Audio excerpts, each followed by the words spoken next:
Good afternoon.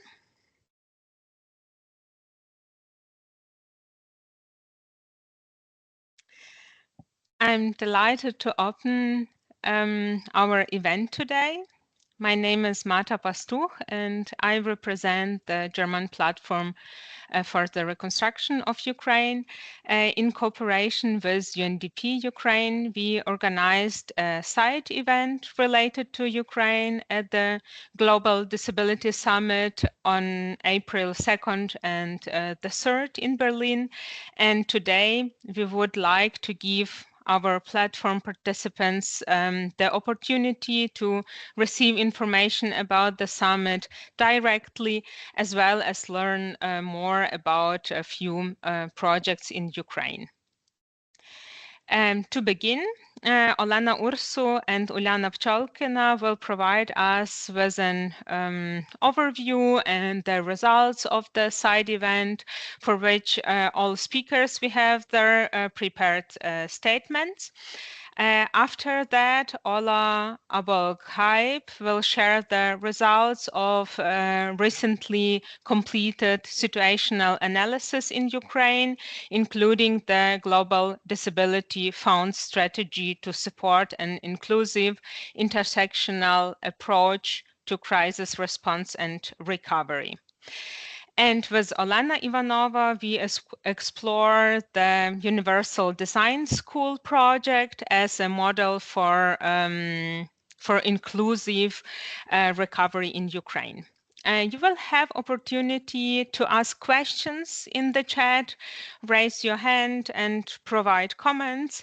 And at the end, we will have some time to get to know each other and our projects better by meeting in small groups for more intensive communication.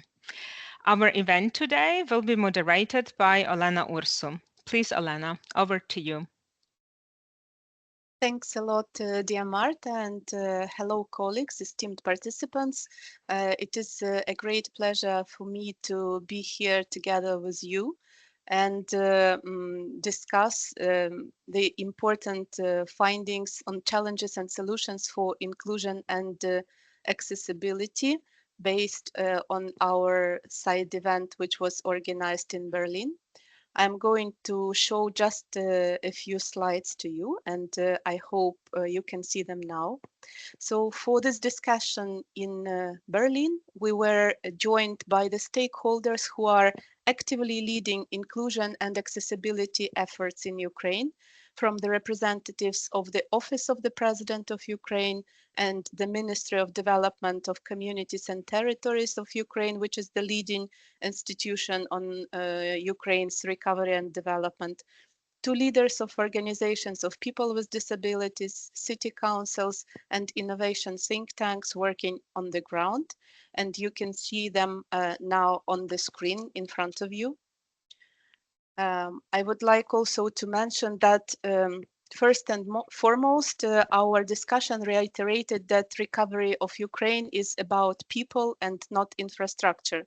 We were talking and reflecting that the ongoing war has severely affected millions of people, especially people with disabilities. Many of them face difficulties evacuating, accessing aid, and participating in recovery.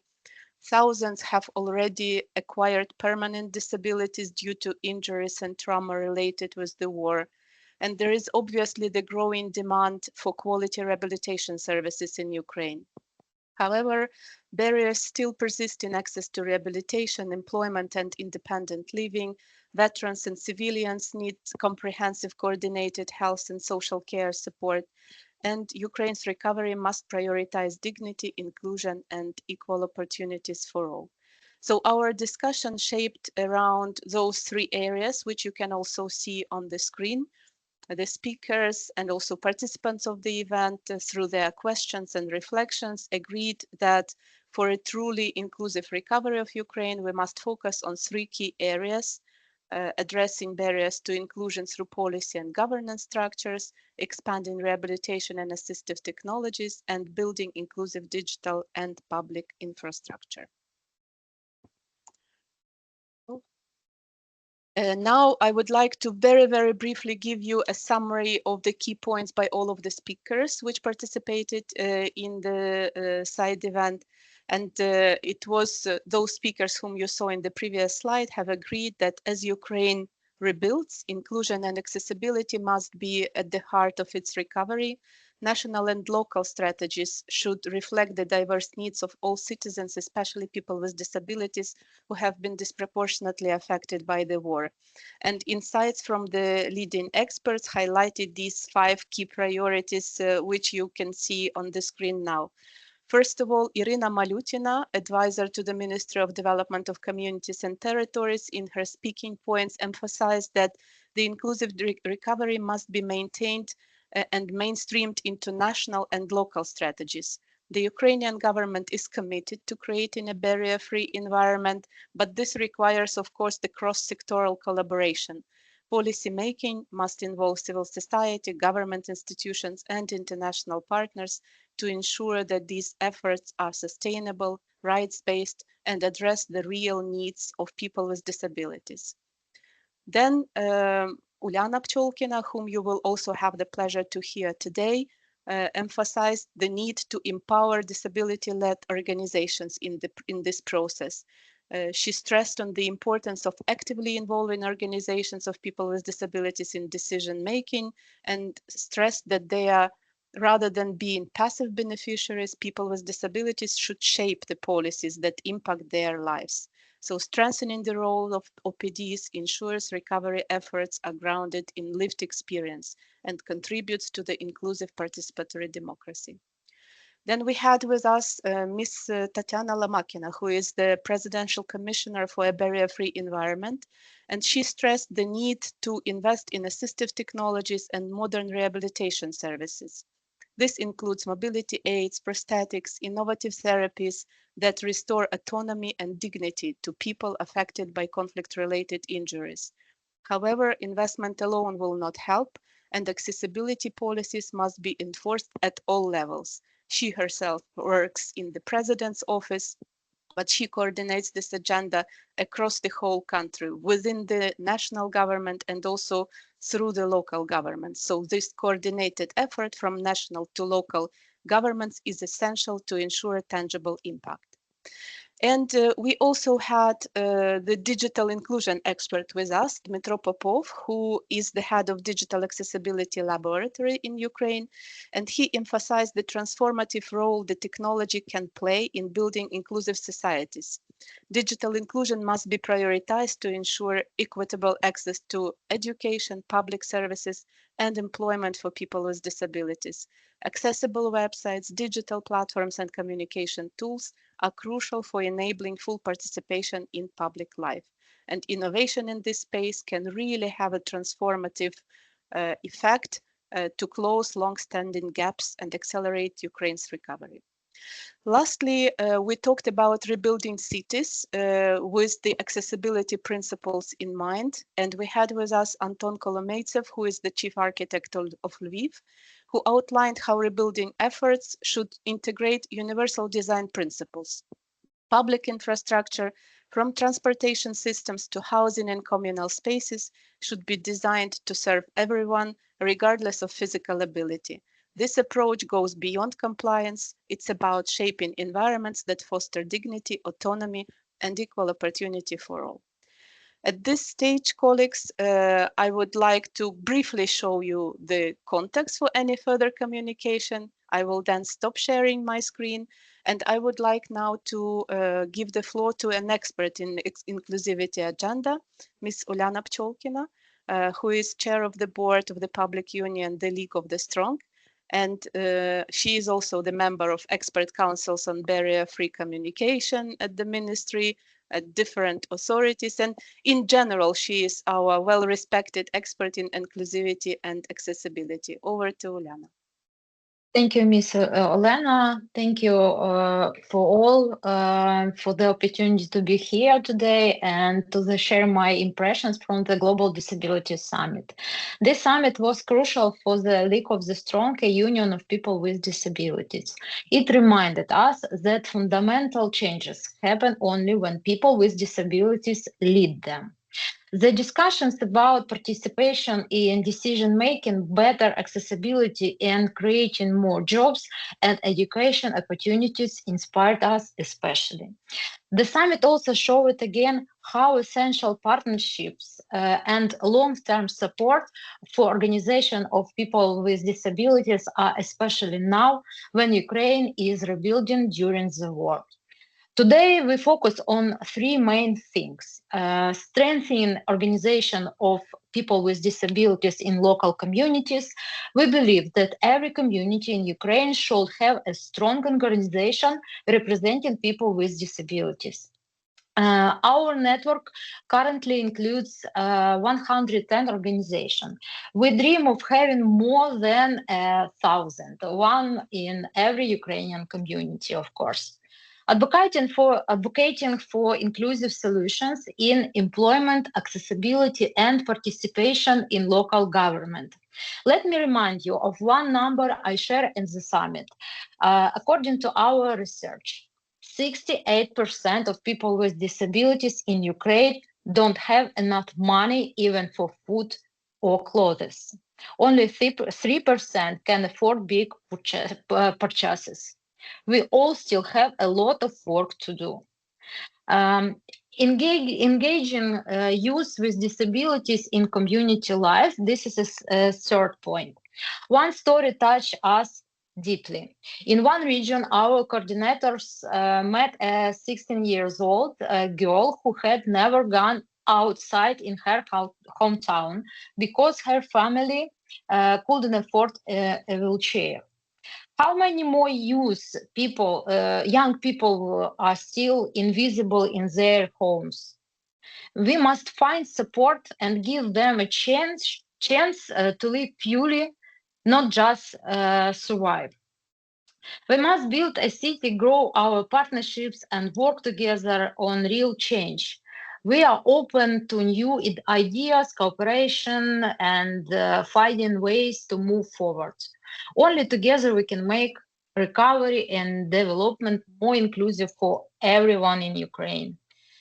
As Olaf Scholz said in the opening of the summit, joint actions are needed now more than ever, especially for and with people with disabilities from Ukraine.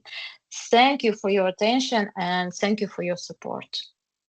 And the next one, Thank you. Miss Elena, to you. Thank you very much, Uliana, for your really inspiring speech. And I really agree with you that at the moment, Ukraine's recovery, it's an opportunity not to rebuild what was lost, but to build better. And this will happen only through partnerships, through joint actions, and through cooperation with all of the partners. So we hope that this event is one of the additional steps which will contribute to bringing such partnerships, because the German platform for reconstruction of Ukraine, as we heard from Marta, is all about leading towards partnerships and making sure that people meet each other and explore joint interests and opportunities to work together. So really, thank you very much, Uliana.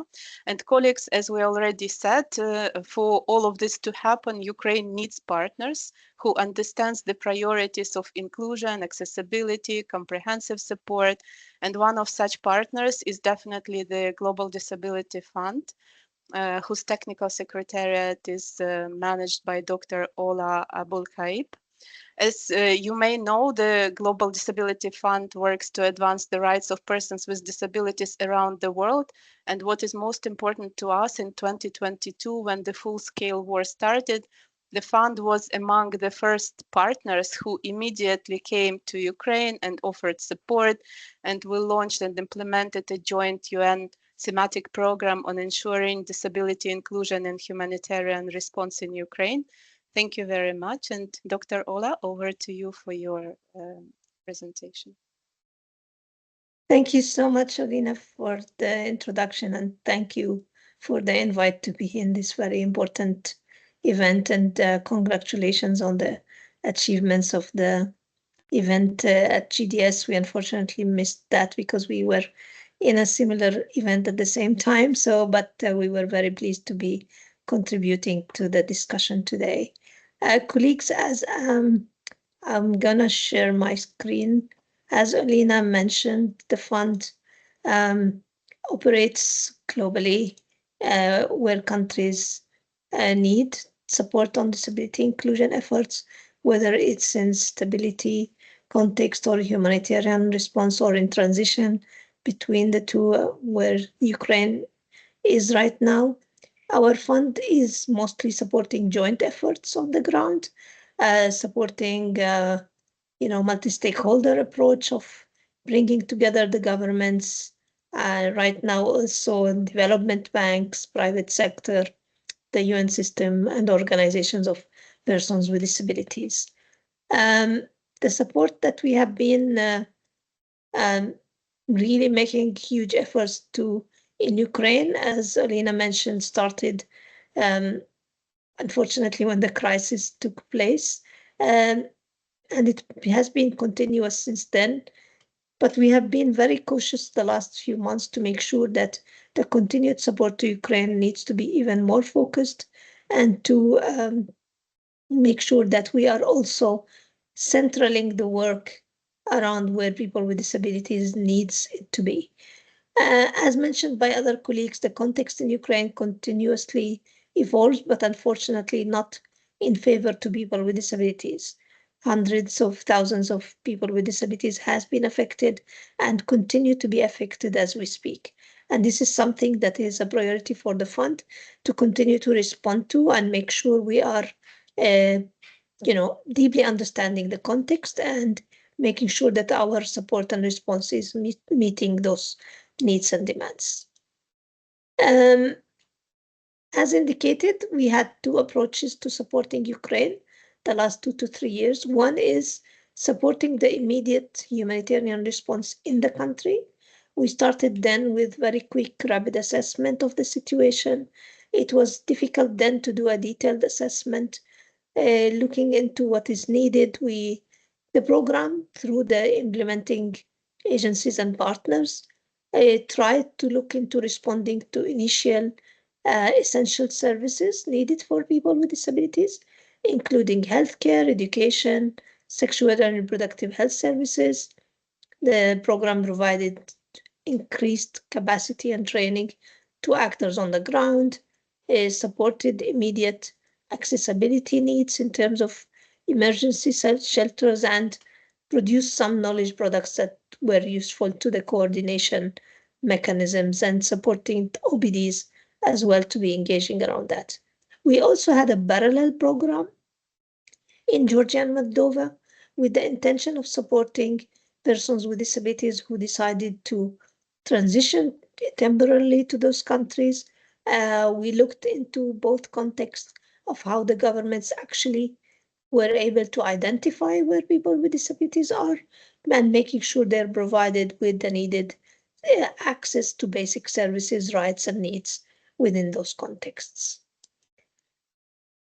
Now, last year, because of the evolving situation in Ukraine, and we were fortunate to have additional resources to support the efforts in the country, we decided to go into a deeper situational analysis to understand the context better, to understand the evolving of the needs, and to make sure that that evidence is informing our new programmatic direction. And we wanted to make sure that the situational analysis will inform better how we can strengthen the collaboration between the UN system, governments, and organizations of persons with disabilities.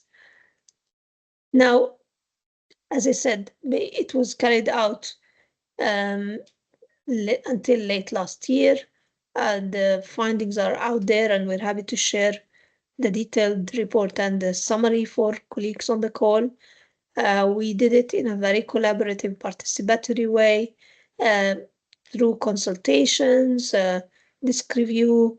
We've done a lot of also reviews with the partners based on the draft was developed, and we made sure there is a clear roadmap and priority recommendations that were really gathered by national actors on the ground in terms of what's needed for future work on disability inclusion. So this is just a quick brief of what came out from the situational analysis findings. There was unfortunately still clear gap in terms of coordination efforts across both the development thinking of like recovery phase, but also the ongoing humanitarian response. There was still an issue in terms of how disability is factored in mainstream actions and future plans. We know that from previous assessment, and it was confirmed now, that more harmonization is needed across the different legal frameworks, laws, policies, systems, and services. There was in the evaluation clear indication about the outdated assessment and determination systems in the country.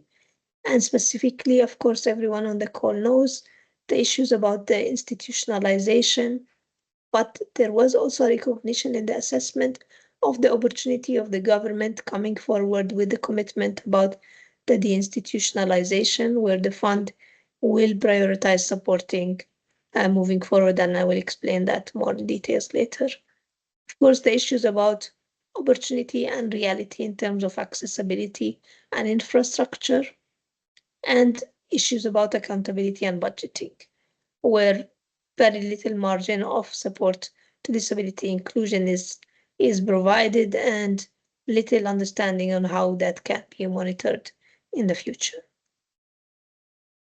In terms of moving forward, as I said, the fund is really keen to continue to support the efforts in Ukraine, both on the ongoing efforts, but also mostly around also the future recovery phase and reconstruction.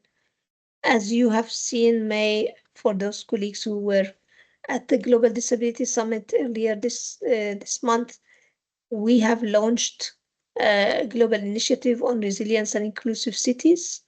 And that intention of that initiative is really to focus on localization of action, where we see a huge opportunity in Ukraine around that.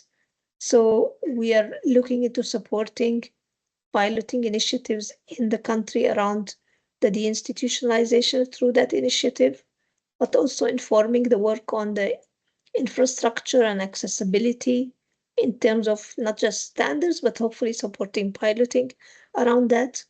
And definitely continue to support the OBD leadership with more systematic way, actually, the coming phase, and making sure that the ongoing response preparedness, recovery plans, mechanisms continue to leverage the UN approach of one UN effort through the fund as well, and make sure that disability is systematically addressed.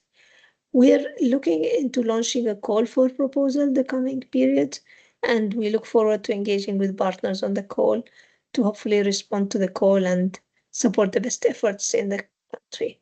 I'm going to pause here, but happy to answer any questions from colleagues on that. Thank you. Thank you so much for this presentation. And first of all, from my side, I really would like to thank you for this evidence-based approach to programming that you are following in the fund. It is very often forgotten, unfortunately, by many organizations who are pressured by the urgency of rebuilding the infrastructure in the country.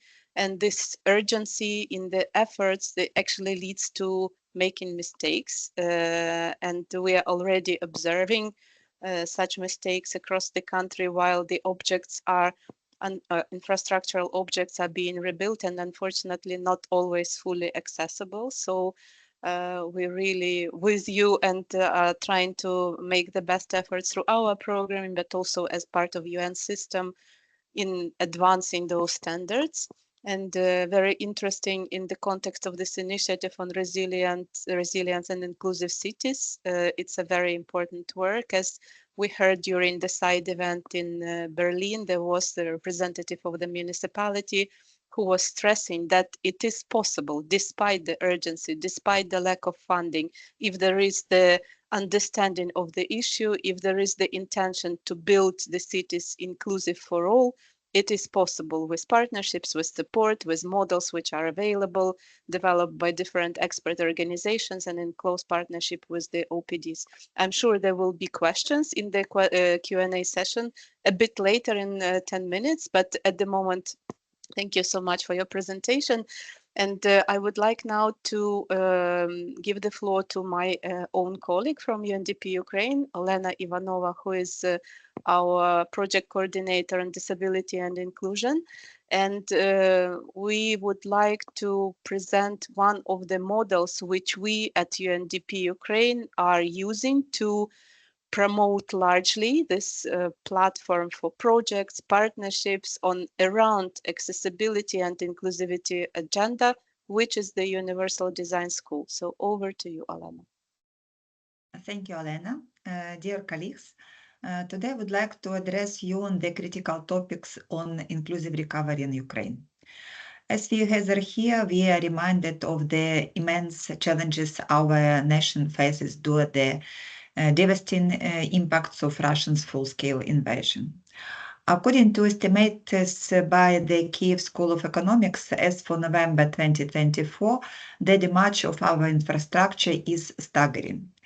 It includes but not limited to the following: 236,000 residential buildings, about 4,000 educational institutions, about 4,000 cultural facilities, 1,500 medical facilities, about 400 religion buildings, and near the 3,500 sports complexes that have been affected.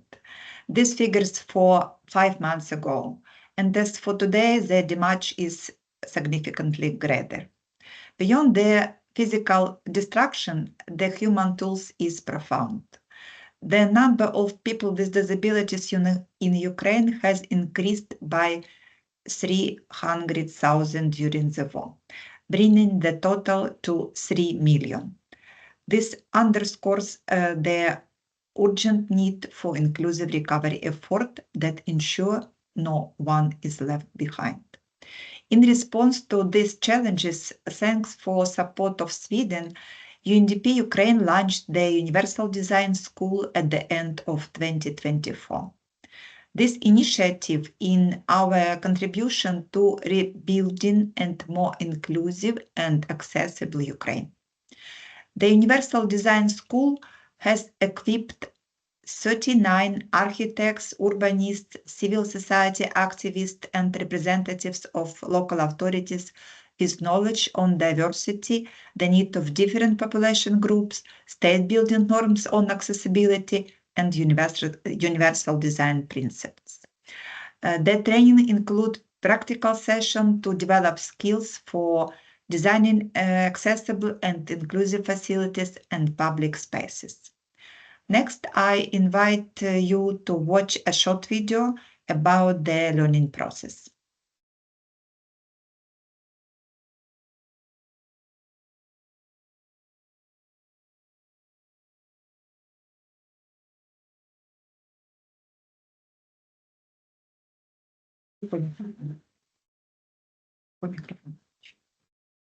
Безбар'єрність для мене, як для людини, яка вже близько 20 років вживає забар'єрність. Перш за все. А по-друге, це питання свободи і вільного вибору. Тому що безбар'єрність – це про всі галузі нашого життя. Універсальний дизайн для мене – це про доступні послуги для всіх. Це має бути зручно і доступно для кожного. Для людей з різними можливостями люди мають жити за місцем проживання, тобто вони не мають шукати собі нову домівку, тому що там безбар'єрно. Можливо, жити там, де ти хочеш, а не там, де безбар'єрно.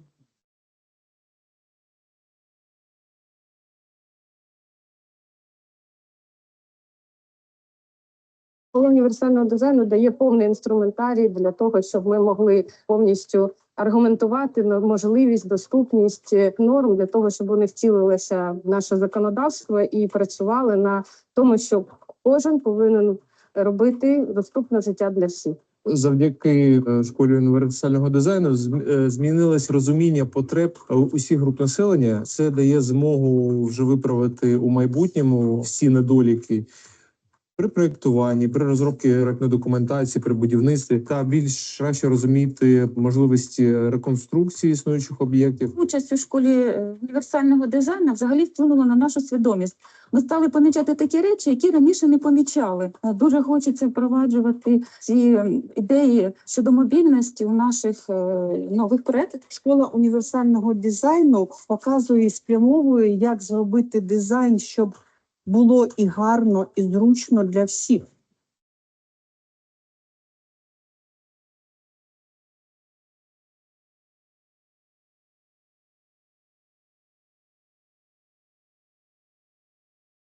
Thank you, colleagues, for watching video with us. Through this program, within 2 months, 13 innovative design project has been based on the universal design principle, has been developed for educational, healthcare, culture, social and sport facilities, as well as parks and veteran hubs. These projects are not just about rebuilding structure. They are about creating spaces that are accessible for all, fostering a sense of community and promoting equality. We understand that these numbers and achievements are modest compared to the vast need of Ukraine. Ukraine is undergoing the largest reconstruction effort in Europe since the Second World War. The World Bank estimates that reconstruction may cost over 500 billion. However, if that money is spent without considering accessibility, we risk build new barriers. Today, there is a huge demand of the trained professionals, development of innovative, accessible solutions, and the resource for implementation of inclusive projects in affected cities and communities. If we rebuilding without accessibility in mind, we are excluding millions of citizens from participation in our own country's future. The Universal Design School can serve as a platform for projects and partnership, bringing together diverse stakeholders to collaborate on inclusive recovery. As we move forward, it is crucial to support next phase of the Universal Design School with new trainees and new projects. By investing in the training of young professionals, we are investing in the future of Ukraine. Moreover, we must support the implementation of recovery projects in war-affected communities. This project will not only rebuild infrastructure, but also restore hope and dignity to those who have been most affected. Let's ensure that children with disabilities return to school, adults with disabilities get back to work, and older people can enjoy accessible walks without their hometowns. In conclusion, inclusive recovery is not just a goal, it is necessity. The Universal Design School is a vital component of this effort, providing the tools and knowledge needed to create a more inclusive and accessible Ukraine. Let us continue to work together, leveraging our collective expertise and passion to build a bright future for all Ukrainians. Thank you for your attention. We look forward to our future productive cooperation. Thank you very much, Olena, and also thank you to all of the speakers for their insightful and inspiring contributions. We've heard powerful examples on how inclusive recovery can be shaped through collaboration around policy, innovation, and commitment. Now we'd like to open the floor for questions and reflections from the audience. Dear colleagues who are present here with us today, please feel free to share your thoughts or ask your questions to any of the panelists. You can use the raise your hand button if you want to ask your question. Please express your interest in asking the question. If you are still thinking and coming up with your questions, I will start with my own questions. And Dr. Ola, if possible, I would like to get back to you because you have such a rich experience globally as a fund, and you mentioned many policy recommendations which were developed based on your research. But what do you think are the key conditions that have to be met at a country level, for example, in this particular case in Ukraine, to make sure that we not only develop inclusive recovery policies, but also translate them into practical solutions in the cities? Thank you. Thank you so much, Olina, for this very important question. I mean, look, from the experience we have in many countries, the critical elements to consider, one is to start early, because as your colleague mentioned, in terms of usually this discussion about disability comes as an afterthought. And that was our biggest concern in Ukraine as well, because the discussions on recovery started much earlier as we speak now. And that's why it's usually harder to influence. So one thing is to start early. The second one is definitely to make sure that whatever is discussed is consulted and is in partnership with organizations of persons with disabilities, because we can't be claiming even as a UN system, as we are the experts. There are detailed insights and priorities that needs to be considered. The third element is really being connected. So what I mean is addressing a sector specific alone is not going to work. I mean, it will work, but it's not going to be as effective as it is when making sure that we have the holistic picture. And that's why the fund really works across sectors, make sure it brings the different actors together, because no matter what we try, the resources around disability inclusion remains smaller in terms of amounts in comparison even to gender or other rights or more broader investments. So we need to be very smart to really make sure we have these coordinated efforts and making sure that what we are recommending is also aligning with the international standards. So when I talked about the deinstitutionalization, for example, we have seen many countries manage to reach the momentum of national commitment to it, but then the translation failed it, because then the translation did not really follow the same trend of compliance. And that's why it's really essential to have that full cycle of participation, full cycle of compliance, but also making sure we're also addressing the issue of costing with whatever we're looking at. And that's what the fund is going to look into in Ukraine, is looking into understanding that at a smaller scale and trying to replicate that into other locations and hopefully to the national level, in the coming phase. Yeah, thank you so much. Well, starting early, engaging OPDs and being connected, very good points. I just know that this cross-sectorality and engagement of different institutions is probably the hardest thing to do. There is no culture, there is no strong tradition of institutions doing things together. And there are certain efforts which are being implemented and coordinated at the most senior levels, be it in the government or also even under the president. But still, institutions are mostly looking at their mandates and they are focusing on what they are supposed to do. And then it's very difficult to start early, because if the institution does something that is within their mandate, it comes at a later stage, as you rightly mentioned, as an afterthought. That disability inclusion and inclusion, I would say in general, can be observed and respected. Thank you so much for that. And also maybe I don't see the questions in the chat yet. So maybe in the meantime, I will also ask the question to Olena. This Universal Design School, which you presented, seems to be a promising platform, but what do you think can be done or should be done for ensuring that this model can be scalable across regions and sectors in Ukraine? I understand that it's not easy and there are not too many experts in inclusion and accessibility. And at the moment in Ukraine, they are in very high demand. So I'm interested, how can local governments, international partners best support the process for scalability of these approaches across such a big country as Ukraine, for example? Thank you very much, Olena, for your questions. It's really, we have a huge demand. This demand's not just in local authorities, but in national authorities in different sectors.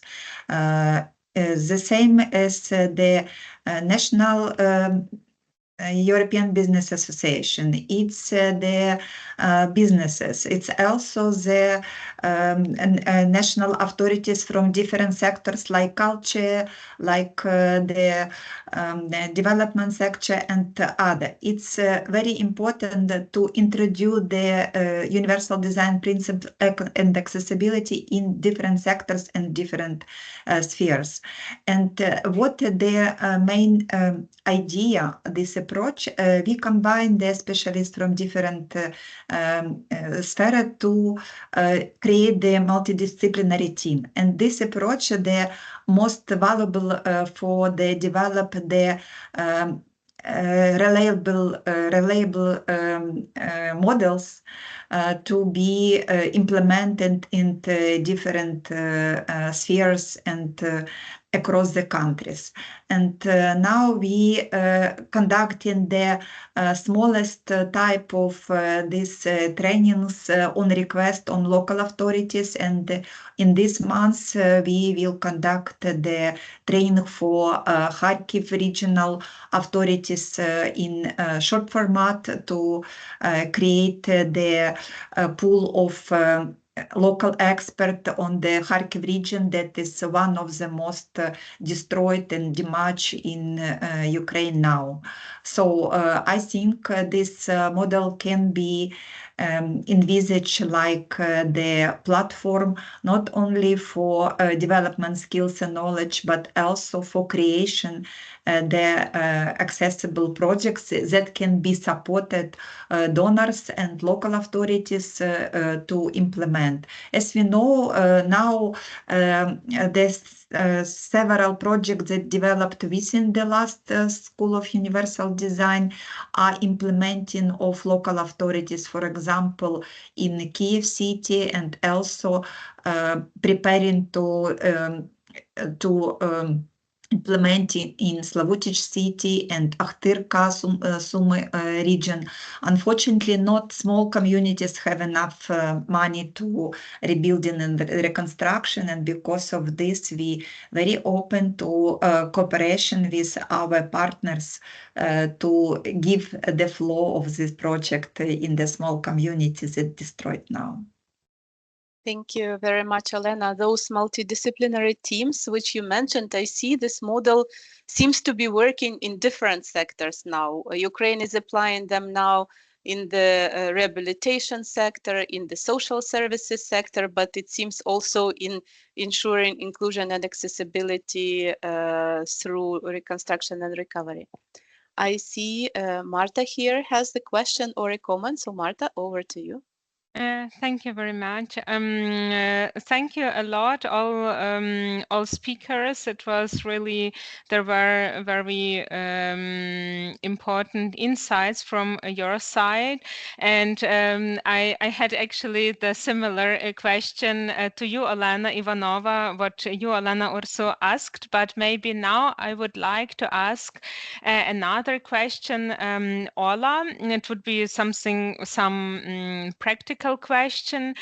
If you have a process for working with municipalities, because you mentioned this this activity, this project regarding resilient cities, will you cooperate directly with municipalities from the side of fund, or in cooperation with some local NGOs?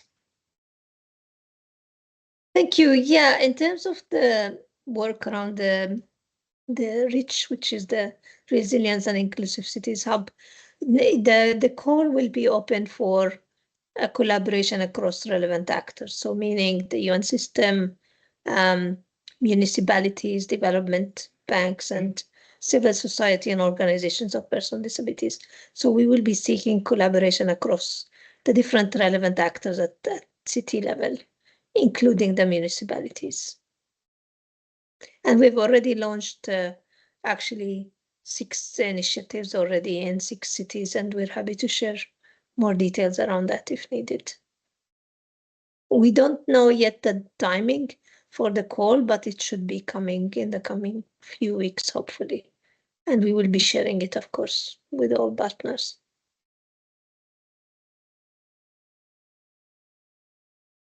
Thank you very much for this very important announcement. And we are happy to disseminate the call through our partnership networks when it is out. If you or your colleagues can let us know, that would be really important for all who can potentially propose the ideas for more inclusive cities and more resilient cities in Ukraine. I see that Uliana unfortunately had to leave, so this is just to take note that she is not among the participants anymore. So if colleagues were planning to ask some question, just keep it in mind. Colleagues, I will briefly stop here to see if there are any further questions. Otherwise, we can probably proceed to the next stage of this event, which would be the interaction between the participants. But before we conclude this part of the event, I will probably very briefly summarize what we heard for ourselves. First of all, Ukraine's recovery presents an opportunity not only to rebuild what was lost, but to build better. We have to ensure that inclusion and accessibility are not afterthoughts, but foundational principles in this process. For this, we have to start early, engage OPDs, ensure cross-sectorality throughout the process. Evidence-based approach is very important because it will give us an opportunity, considering the limited funding, to focus our efforts on the most important priorities. This vision requires collaboration, investment, and accountability across sectors, across levels of governance, between national, local levels, but also different thematic sectors. And most importantly, it demands that people with disabilities are recognized as agents of change and fully included in shaping Ukraine's future. I don't know, colleagues, if you have anything else to add to this very brief summary, but over to you, Marta, for guiding us through the next steps. Thank you very much for this discussion. Olena, thank you a lot. And once more, thanks on all participants and all speakers. Before we go to the next part of our event, to networking in smaller groups, I would like to make a few announcements. We will have at the end of May 2 further events. The one is regarding building rubble. The next one, it will be regarding digital non-regulation. And please, you can register if you are interested to take part. Selina, you can move forward. We as usual, we would like to stay in touch with you, and here, if you are not a part of our LinkedIn group, please join the group. You can find many useful information there, or make announcements or posts your information about your projects and your activities. And as usual, we would like to also we would appreciate if you can give us your feedback regarding this event, so we can make it next time according to your wishes.